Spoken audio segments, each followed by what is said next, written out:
Hello friend, मेरी कहानी हमारी अधूरी शादी में आपका स्वागत है। रिया डायरी लेकर युग के साथ उसके रूम में आ गई। वे दोनों अब डायरी पलटना शुरू किए। पहले पेज पर बहुत सुंदर अक्षरों में मेरी शादी लिखकर फिर उसे काट कर अधूरी शादी लिखा गया था। Next page. आज मेरी हाथों में मेहंदी लगी है। सब कहते हैं बहुत गहरा रंग चढ़ा है हमारी मेहंदी का। पापा बहुत खुश है और मैं भी खुश हूँ। मैं तो चाह कर भी अपने दिल की बात उन्हें बता भी नहीं सकी। शायद उनको मैं याद भी हूँ कि नहीं। फिर कैसे हम किसी से अपने इस एक तरफा प्यार के बारे में बोलते। फिर बाबा भी तो इस रिश्ते से खुश है तो मैं भी पूरी ईमानदारी से इस रिश्ते को निभाऊंगी। उनका ख्याल भी दिल में नहीं लाऊंगी। यह पढ़कर रिया युग से बोली, शायद माही किसी से प्यार करती थी।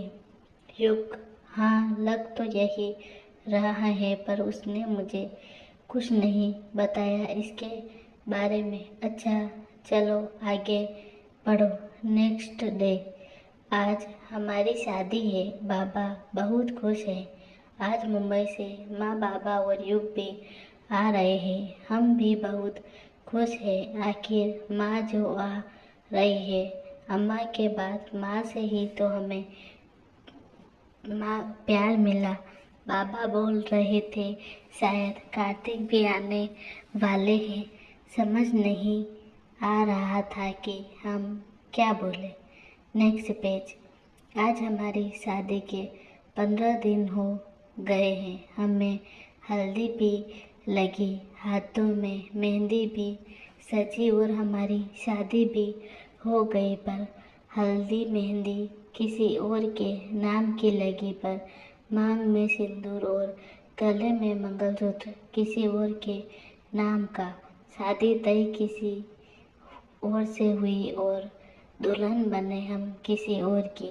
पर फिर भी आज हम अधूरे हैं क्योंकि हमारे पति को यह शादी मंजूर नहीं है। ना हमारी शादी अधूरी। और बाबा, उन्होंने भी तो हमारा साथ छोड़ दिया और चले गए अम्मा के पास। डायरी पर लिखे हर शब्द में एक दर्द छुपा था जिसे दोनों भी महसूस कर रहे थे। Next page.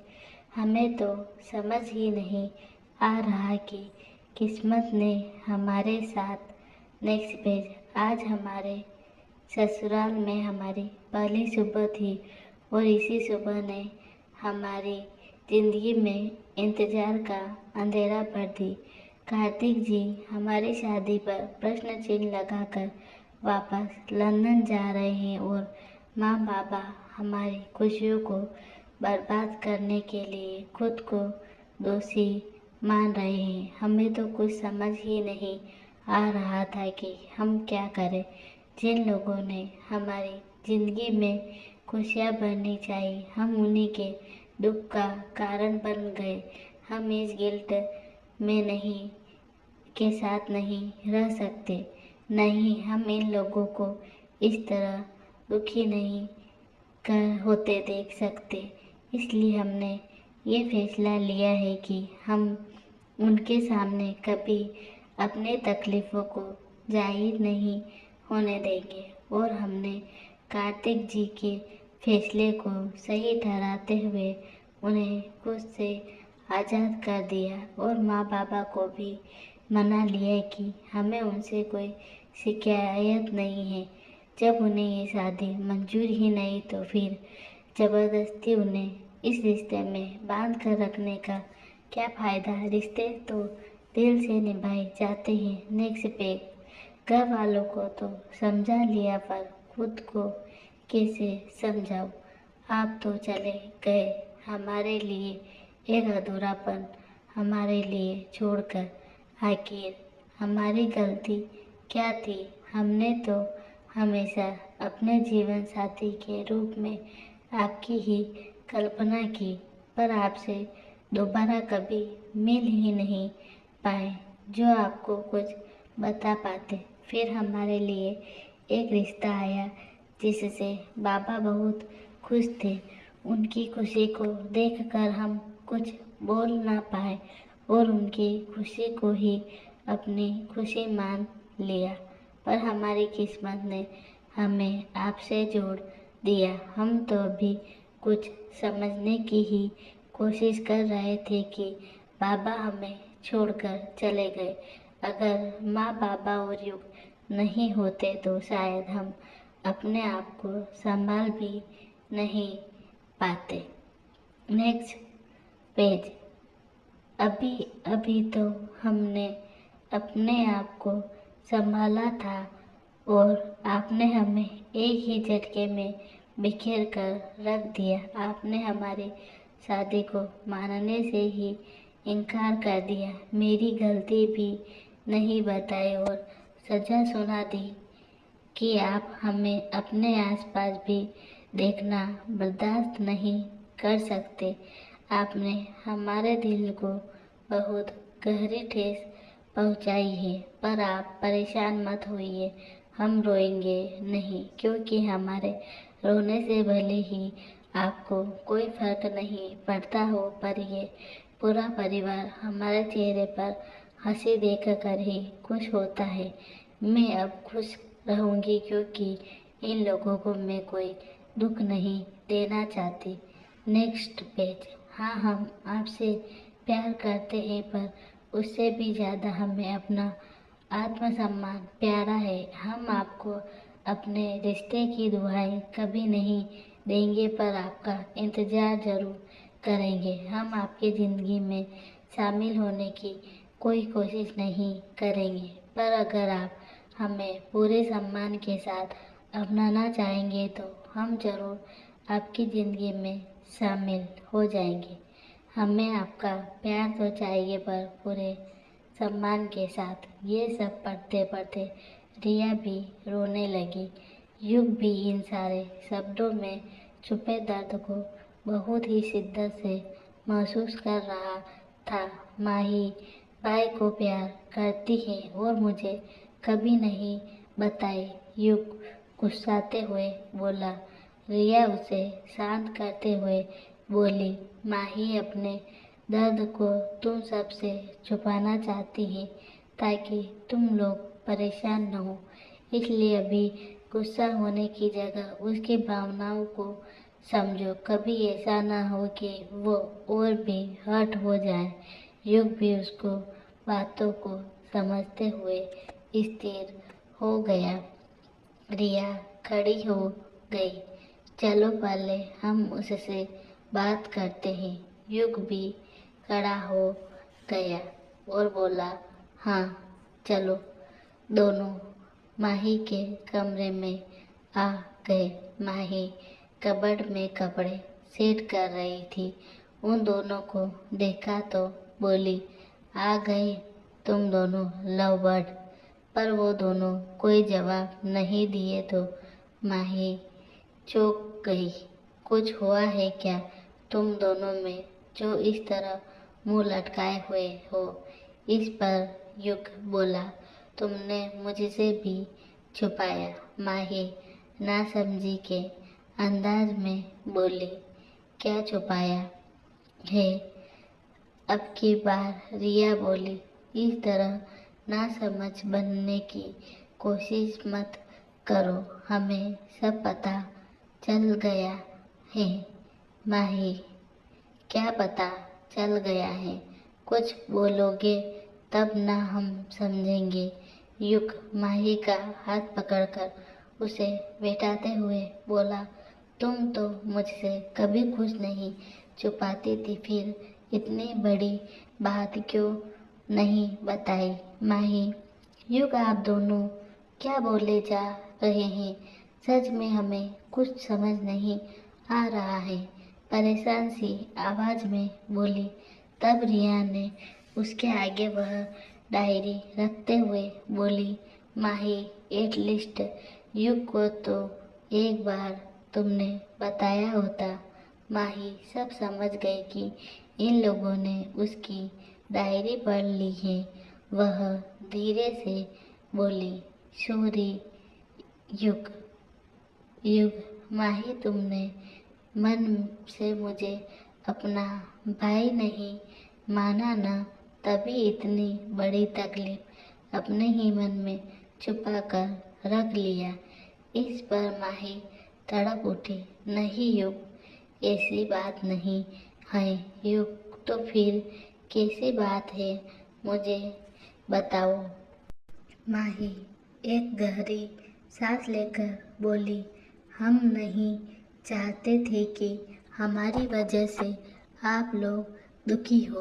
कार्तिक जी का भी तो यह लास्ट सेमेस्टर है, तो हमारी वजह से उनकी पढ़ाई का कोई नुकसान नहीं होना चाहिए था। अगर उस समय हम वो स्टेप नहीं लेते, आप लोग उन्हें ही गलत ठहराते और वो भी यहाँ से अपसेट होकर निकलते। इस सब से सभी के मन में तकलीफ रहती और कोई भी फ्री होकर खुश नहीं रह पाता। उसकी आंखों में आंसू भर आए। थोड़ी देर के लिए सब चुप हो गए। फिर युग बोला, माही, आज से ये मेरा वादा है कि कार्तिक भाई और तुम्हें हम मिलाकर ही रहेंगे। रिया ने भी युग का साथ देते हुए बोला। अब रिया माही की ओर वह चढ़ाते हुए पूछी, अच्छा माही, ये बताओ कि तुम्हें कार्तिक भाई से कब प्यार हुआ? युग भी आश्चर्य से पूछा, जबकि तुम लोग तो बस एक ही बार मिले थे, वो भी 10 साल पहले जब हम लोग बच्चे थे। रिया चौंक कर बोली, क्या ये दोनों कभी मिले भी नहीं थे?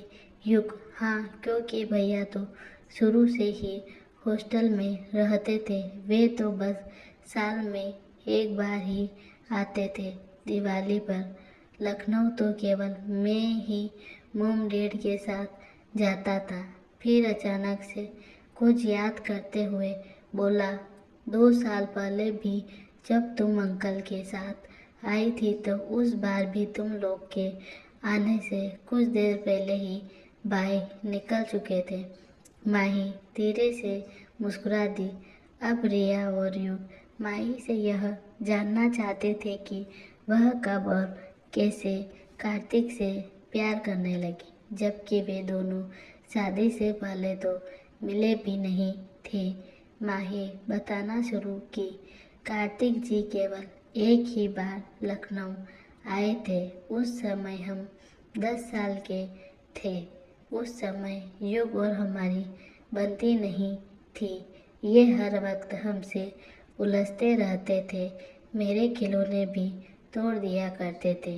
हर वक्त हमें परेशान करते रहते थे, क्योंकि इनका मानना था कि माँ इनसे ज़्यादा हमसे प्यार करती थी।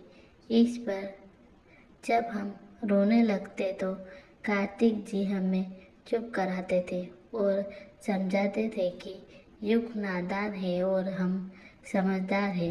फिर युग द्वारा तोड़े गए खिलौनों को ठीक कर दिया करते थे। धीरे धीरे वह केयरिंग वाला उनका नेचर हमें पसंद आने लगा। फिर कुछ दिन रहकर ये सब वापस लौट आए। उसके बाद फिर कार्तिक जी दोबारा लखनऊ नहीं आए। पर अब हम युग जब भी लखनऊ आते तो अब हमसे झगड़ा नहीं करते। युग बीच में ही मुंह बनाते हुए बोल पड़ा, हाँ तो कैसे झगड़ा करता? भाई ने समझाया था कि हम दोनों को दोस्त बनकर रहना चाहिए और तुम्हारा केयर भी करना था हमें। सब हंस पड़े। माही ने फिर से कहना शुरू किया, धीरे धीरे हम और युग पक्के वाले दोस्त बन गए।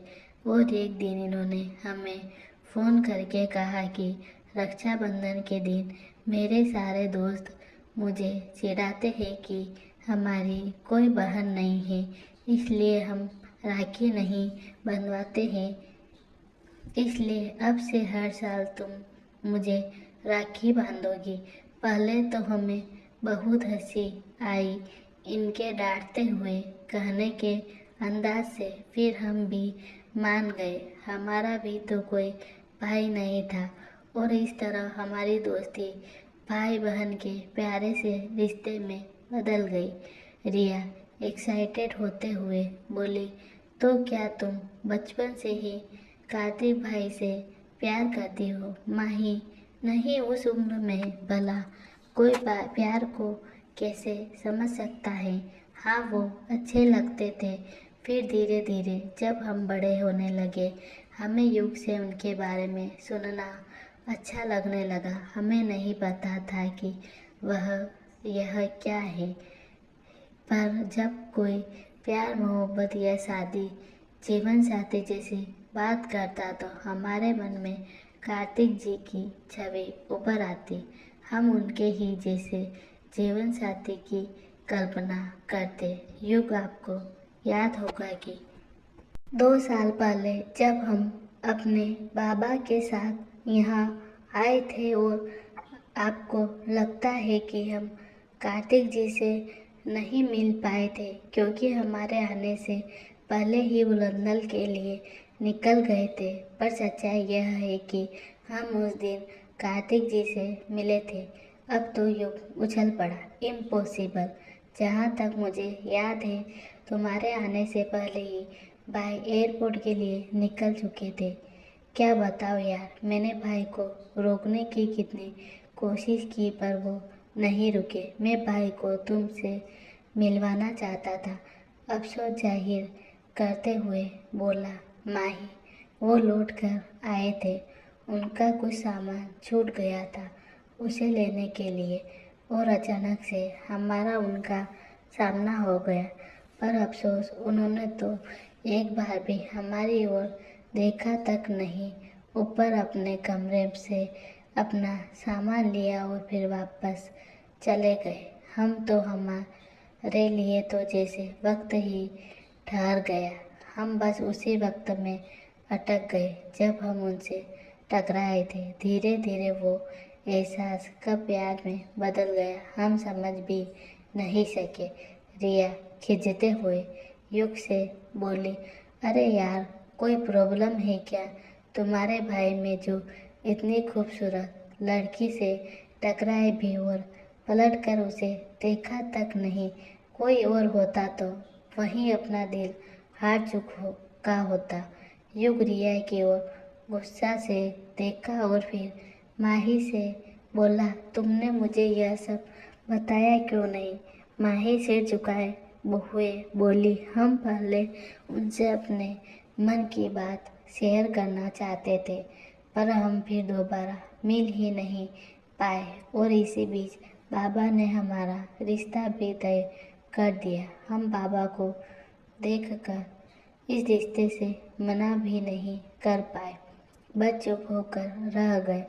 पर हमारी किस्मत ने हमें फिर से कार्तिक जी के साथ जोड़ दिया। पहले तो हम कुछ समझ नहीं पाए और जब तक हमें होश आया, कार्तिक जी इस शादी को मानने से इनकार कर चुके थे। इतना कहकर माही चुप हो गई।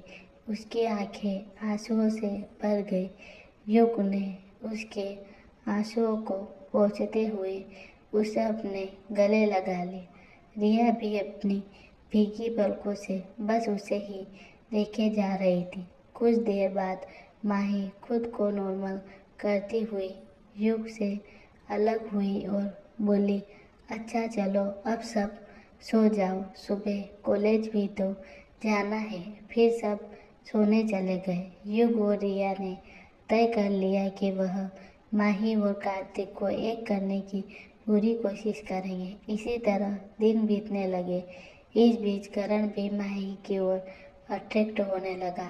वह माही के करीब रहने की कोशिश में लगा रहता था। रिया और युग भी माही को खुश रखने की हर संभव कोशिश करते थे। 4 महीने बाद आखिरकार वह दिन भी नज़दीक आ गया जब कार्तिक अपनी पढ़ाई समाप्त कर इंडिया वापस आने वाला था। इस बात से जहाँ एक और सबके मन में खुशी थी, वहीं सब आने वाले कल को लेकर भी चिंतित थे। माही की बेचैनी बढ़ती जा रही थी। इतने दिनों तक तो उसने अपने आप को संभाल लिया था, पर अब जब वह उसके सामने होगा तो वह खुद को कैसे संभालेगी। यहाँ एक और कार्तिक इस रिश्ते से दूर भाग रहा था, वहीं माही ने इस रिश्ते को अपनी जिंदगी बना ली थी। अभी माही के कॉलेज खत्म होने में भी 6 महीने बचे हुए थे। उसने ये 6 महीने हॉस्टल में बिताने का फैसला कर लिया, पर वह ये भी जानती थी कि उसे कोई हॉस्टल में जाने देने के लिए जल्दी तैयार नहीं होगा। इसलिए उसने बाबा से बात करने का फैसला किया। रात में खाने की टेबल पर, माही, बाबा हमें आपसे कुछ कहना है। अमरेंद्र जी, हाँ बेटा बोलो। माही, बाबा अब हमारे कॉलेज खत्म होने में 6 महीने ही बचे हैं। हम तब तक के लिए रिया के साथ हॉस्टल में शिफ्ट होना चाहते हैं, क्योंकि फिर तो रिया भी अपने शहर वापस चली जाएगी। सब समझ रहे थे कि रिया के साथ रहने के बहाने के पीछे कार्तिक घर लौटने वाली बात है। वंदना जी जैसे ही कुछ बोलने को हुई, युग ने इशारे से उन्हें चुप कर रहने का लिए कहा। युग पहले से ही घर में सबको समझा दिया था कि कार्तिक भाई और माही के रिश्ते को हमें थोड़ा समय देना चाहिए, ताकि भाई खुद इस रिश्ते को समझ सके। फिर उन सब ने भी ज़्यादा सवाल जवाब करना ठीक नहीं समझा और उसे हॉस्टल में रहने की परमिशन दे दी। वंदना जी ने माही से वादा ले लिया कि वह हर संडे यहाँ घर पर स्पेंड करेगी। माही भी इसके लिए तैयार हो गई। आज माही रिया के साथ हॉस्टल शिफ्ट हो गई, क्योंकि कल सुबह कार्तिक घर वापस आने वाला था। रिया इस बात पर माही से नाराज थी। रिया, माही, मैं न तुमसे बहुत ज़्यादा नाराज हूँ। तुम्हें अभी ज़्यादा से ज़्यादा समय कार्तिक भाई के सामने रहना चाहिए था, ताकि उन्हें तुम्हारी फीलिंग्स का पता चल सके। माही, नहीं रिया, हम ऐसा नहीं कर सकते। हम उनके साथ ज़बरदस्ती नहीं रहना चाहते हैं। रिया, मुझे समझ में नहीं आता कि इसमें ज़बरदस्ती कैसे हुई। आखिर तुम उनकी बीवी हो यार। माही व्यंग करते हुए बोली, हाँ बीवी, पर ऐसी बीवी जिसके साथ रिश्ता जोड़ने से भी उन्होंने इनकार कर दिया। रिया, पर माही बीच में ही टोकते हुए बोली, पर वह कुछ नहीं। क्या तुम मेरे साथ रहने से खुश नहीं हो रिया? रिया, अरे ऐसी बात नहीं है, मैं तो बस तेरे लिए बोल रही थी। अच्छा, कॉलेज खत्म होने के बाद क्या करोगे? माही कुछ सोचते हुए बोली, तब का तब देखेंगे, अभी तो बंद करो इस टॉपिक को। फिर रिया भी चुप हो गई। उधर कार्तिक भी परेशान था, जिससे वह भाग रहा था। आखिर में फिर से उसी से सामना होने वाला था। उसकी बेचैनी बढ़ती जा रही थी। पिछली बार तो गुस्से का बहाना करके वहाँ से चला गया था, अब क्या होगा? एक ही छत के नीचे रहते हुए आखिर कब तक वह उससे भाग पाएगा? क्या माही पुरानी बातों को भुलाकर कार्तिक के साथ नॉर्मल हो पाएगी? क्या कार्तिक के मन में उसके लिए कोई फीलिंग आ पाएगी, या फिर दोनों के बीच की दरार और भी बढ़ेगी? क्या होगा संडे को जब कार्तिक और माही एक बार फिर से आमने सामने होंगे? अपने माँ बाप को इतना मिस करते देख कार्तिक के मन में माही के लिए गुस्सा आएगा या फिर अपने फैसले पर गिल्ट होगा। धन्यवाद।